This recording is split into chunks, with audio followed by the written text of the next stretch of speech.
This time on Poll Hub, Mike Bloomberg makes his presidential debate debut in Nevada, and it's, well, interesting. Will it make a difference? And is he happy or mad at us at the Marist Poll for releasing the poll that put him on that stage? We'll take a guess. Then Nevada. Will Bernie solidify his frontrunner status? Will Biden rise again? Can Warren or Buttigieg or Klobuchar gain an edge? Lots of questions. And the polls in Nevada tell us very little. We'll explain why that is, why it's a bit of a crapshoot. Oh, I had to get one of those jokes in. Let's get to it. And hi, everybody. Welcome to Poll Hub. I'm Jay DeDapper, Director of Innovation here at the Marist Poll.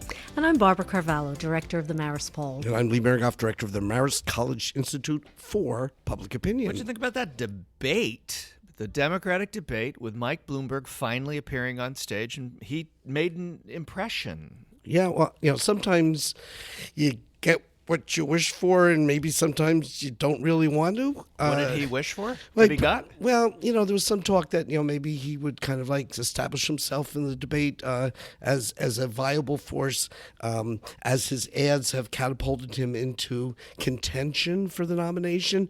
Unfortunately, there's something to be said for having done this 8 or 9 times, aired out the debates, got up to speed.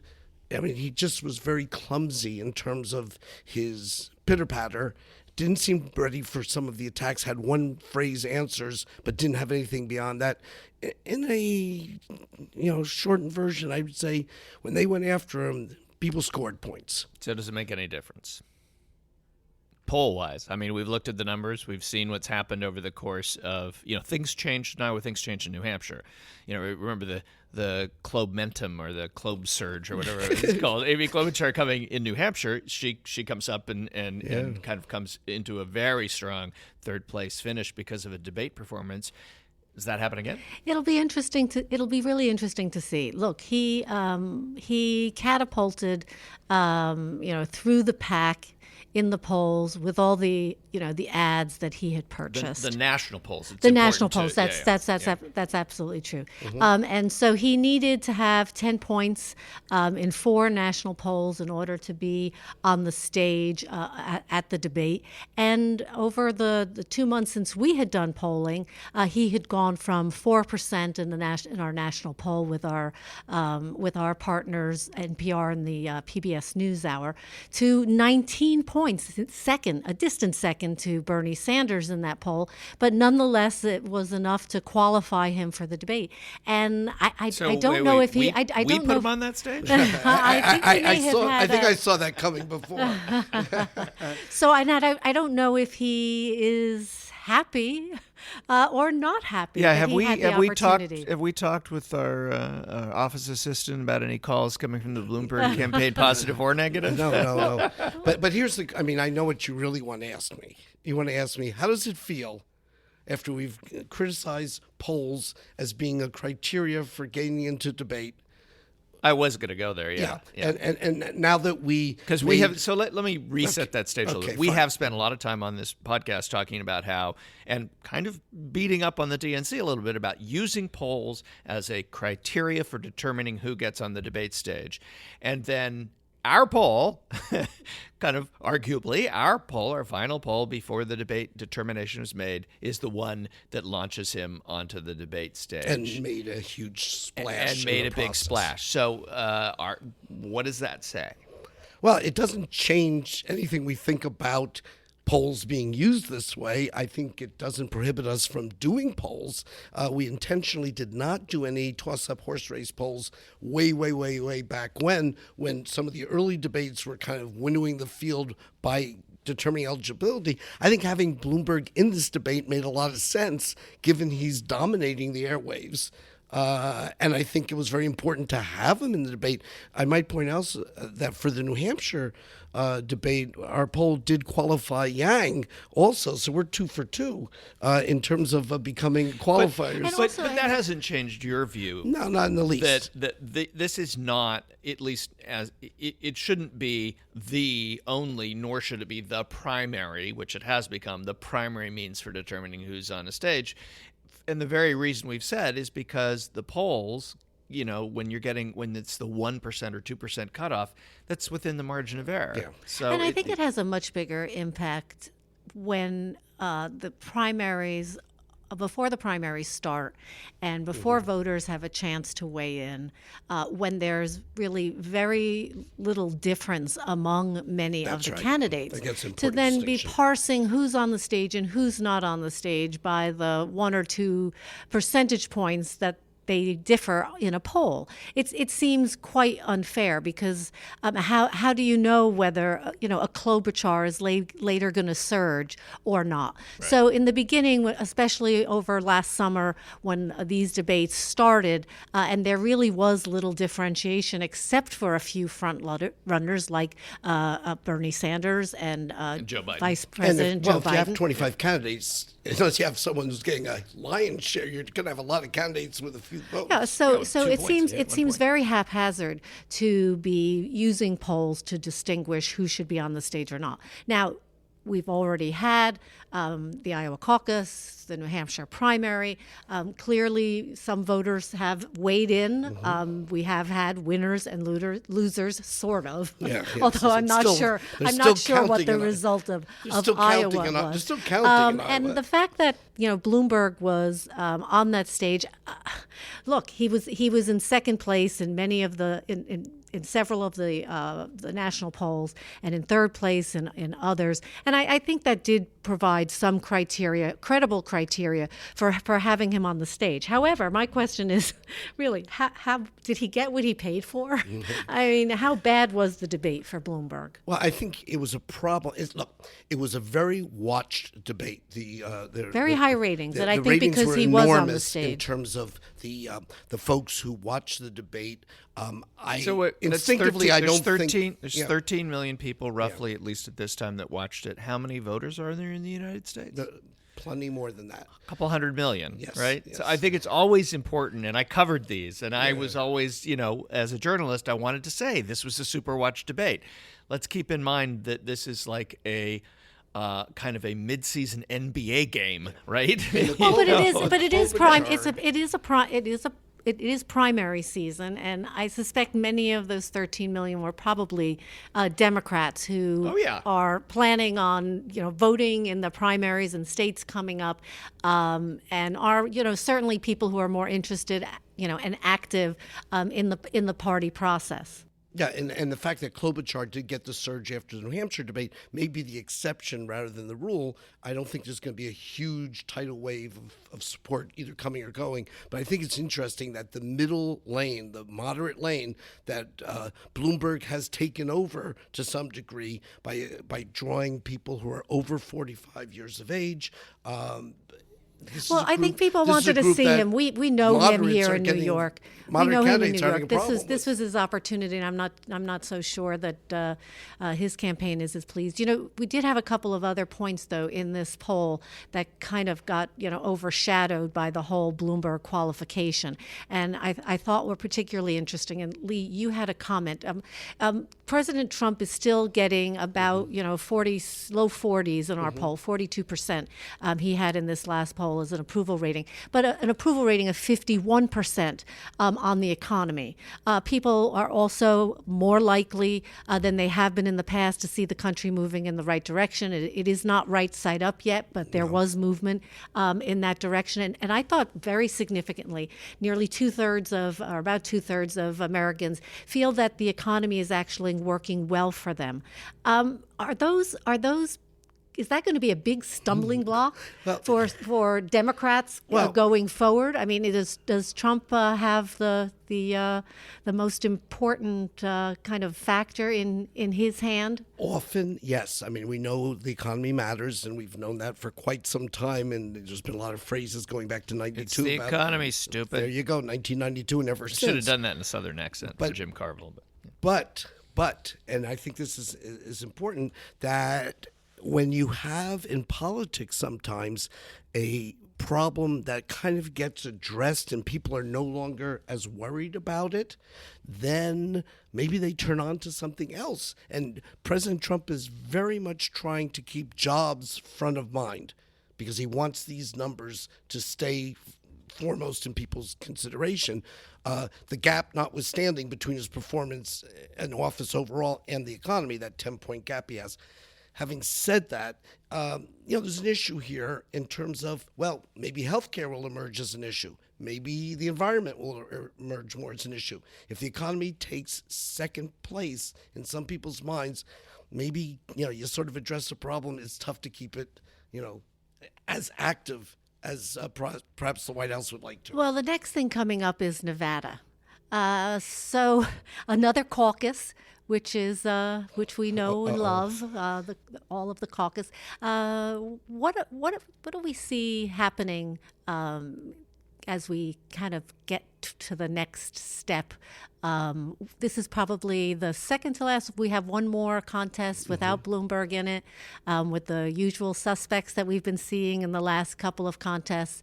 What should we expect from Nevada? Well, I think what's interesting about Nevada is that at least as we record right now, early voting was 4 days prior to the debate, and there's the latest numbers we had seen as we record this is about 77,000 people have voted, which is just enormous. shy of the entire number of people who caucused in 2016, and that was a big turnout. Now, Nevada does not have a history of caucuses like Iowa. It doesn't go back to 1968 or 72 or 76.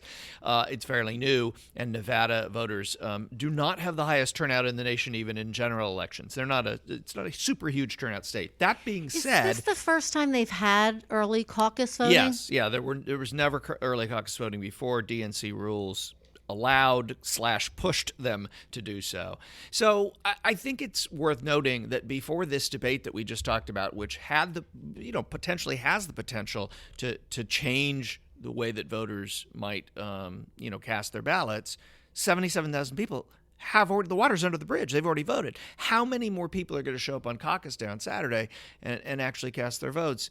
And how does that change things? I think that's right now, more than who's going to win. That's a big story. Is a lot of this may be baked in already. Yeah, and that's right. So the debate doesn't necessarily have an influence on those folks.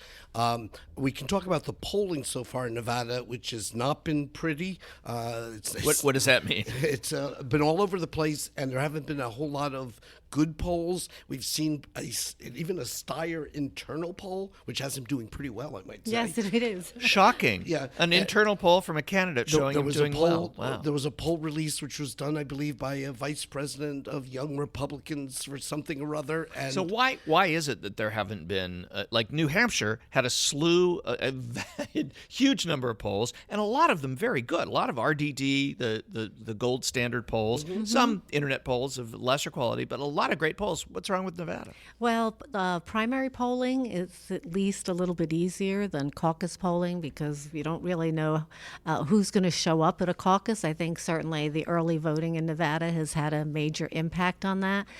It's really very, very expensive. We've talked a number of times about how out of reach good polling is. But what I was really struck by when I was looking at the polls that are out there now, one is Data for Progress, and that's a progressive or also left of center think tank that has been doing polling in this cycle. It hasn't had much of a previous reputation. It had a BC grade from 538, but they had only done one poll, so that was only based on one poll. So you can't put much credibility in that. But again, it's a polling organization, with a position, with a political and partisan position. I don't know what the implications are for these polling organizations doing polls during the election season, perhaps to develop some credibility. I don't know if they're trying to, sway the averages one way or the other, or whether they're trying to do credible, nonpartisan polling so that they can give credibility to perhaps the issue polling that they're going to do later on. But Data for Progress is certainly a group that has positions on many of the issues. Although they're polling, to be fair, in the earlier New Hampshire contests, and Iowa, yes. we're decent. I mean, so they and they're doing polls of a Democratic primary. So again, it's it does though it should give you pause whenever groups that have some kind of stake either in a candidate or an issue are presenting what is supposed to be objective quantitative data. There's two things about polling in primaries that we always talk about. One is field dates, and we saw that in New Hampshire. The polls before the debate showed Klobuchar in 5th place. There were 2 polls that were polling daily. They got 2 days in the field after the debate, before the election, and they had her surging. So they actually got that. So we talk about field dates. So one is, are any of these polls in the field? I mean, we've just had a debate. Who knows? We won't know unless there's a poll in the next couple of days, and we don't know that anybody's out there. And 2, I mean, we have talked a lot about who sponsors a poll. Yeah. The fact that we're even on this program discussing, well, yeah, it's an internal poll or it's a poll done by a Democratic group. I mean, it leads me to believe that we do not have any idea what's going to happen. The third in one that based was on out polls. was for the Las Vegas Review-Journal, and that's done by a group who does campaign polling.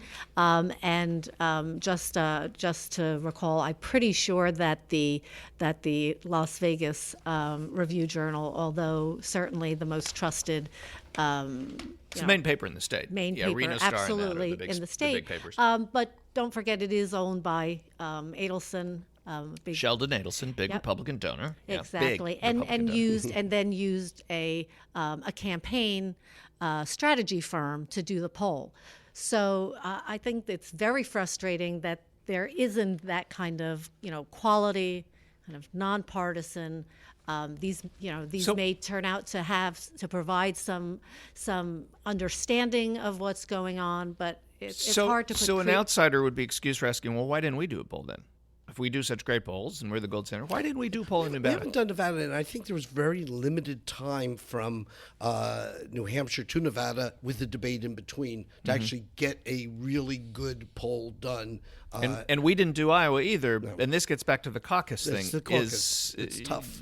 And if we're going to do good polls, we have to be able to do good polls. And they've become extremely expensive to do that in a caucus. To do it well, you've really got to run up the sample size. And I noted in one of these polls, which was done by Point Blank Political, who is not even included in Real Clear Politics, had an effective sample of 215 likely caucus goers. They might have just gone to the mall and just asked people what they thought. And their order is Steyer, Klobuchar, Biden, and then Sanders. I'm willing to bet. Well, if you that's are a good not, place to gamble. If it's a poll Vegas. that's not been included in 538 makes it very explicit that they don't include any kind of polling, that they can't verify the credibility of the data, or whether they have some question about what the results may be in terms of how those results were collected. And again, Point Blank Political advertising and campaign strategy company. I don't know. I guess they're working for the Steyer campaign this time around. I'm not sure that's the group, but it doesn't matter because the numbers look. But it is somewhat frustrating if you do want to be clocking these contests with reputable polls. Yeah, I wanted to move the discussion in a slightly different direction because we've heard in the media and in the pundit community the notion that why do you do national polls when these are state by state contests? And I think right now this is this national poll that we just did. It got Bloomberg in and all that, but it also speaks to the fact that we're about to come up in a week or so with Super Tuesday. And Super Tuesday is, for all intents and purposes, almost like a national primary with 14 states going. Or 14 contests. And about a third of the delegates being selected. And it may be the case that, well, you do have to get away from the state-by-state stuff a little bit if you're going to start looking at the national picture and the trends that may occur, because after Super Tuesday, this is going to be a very different picture, delegate-wise. That raises another question, too. I mean, do national polls, we talked a lot about how don't look at national polls if you're trying to figure out who's going to win in Iowa or New Hampshire. But when you have so many states, including so many big ones, where a lot of respondents in a national poll are going to be from California and Texas, is that a much fairer guide to look at national polls? Well, I think it is a guide. I mean, we anticipate doing some statewide polls, but our national polls may also be very helpful in terms of getting the sense of what is going to be perhaps the largest single delegate day ever in polling. And because it's winner take all on the Democratic side for the statewide delegates. Isn't it winner take all? No, I thought it was proportional. Oh, I thought it was winner take all on the statewide and then in the congressional districts. Like in California, I thought it was winner take all. You may be right. We'll check that. I thought California was winner take all, and then for a third of the delegates or half the delegates, and then the rest are divided by congressional districts. That may and be that's true. That's one of the reasons why some people believe that Bernie Sanders on Super Tuesday can essentially create enough distance to effectively put it away. Okay. Next week, can we talk about whether we're going to have a contested primary convention? That's your favorit. Oh my God! I mean, this is the time. This is the time every 4 years. I think Mary just fell off her chair. Yeah. But this is the time every 4 years where we start saying, well, if someone's only getting 28% of the vote, how can you get to 50? And so it's going to be a contested, and it doesn't seem to It never happens. So maybe this time it will. We've had. Well, then you can talk about the history of contested. It'll be exciting. 1952 is the last one I remember. It's going to be really good, yeah. Well, I think that will do it for this edition of Poll Hub. Poll Hub is a production of the Marist Poll at Marist College in Poughkeepsie, New York. Thank you, Mary Griffith, for tolerating us, our wonderful executive producer. And Casey Schaff is our editor, who has to listen to this word by word. Week by week. And we want to thank also the Roper Center archives at Cornell and all the other good polls that might be collected that we rely upon as we look and sort out what's going on from what isn't very valuable. But it gives us a chance to look at some trends, and we like to know what's going on in the states as it occurred before to get a sense of what's happening now to get a better handle on it. And if you've got questions or comments, reach out to us on social media. Best place to get us, at Marist Poll on Twitter, Marist Poll on Facebook and Instagram. If you want to learn more about polling and the things we talk about every week, check out our online learning platform. We've talked about it a lot. It's called the Marist Poll Academy. It is visual, engaging. It is free. We're also doing case studies now. And these case studies, one of them will be coming shortly, is about one of the topics we talked about right here on this show. The case studies are a great way to see the practical applications of polling, how it really works in the real world and what it really means when we talk about these things like field dates and the impact of and all that. So cool stuff. Yeah, that was a tease. That was a tease. It's a tease. Yeah, it's gonna be good. Anyway, thanks for joining us. We'll see you next time.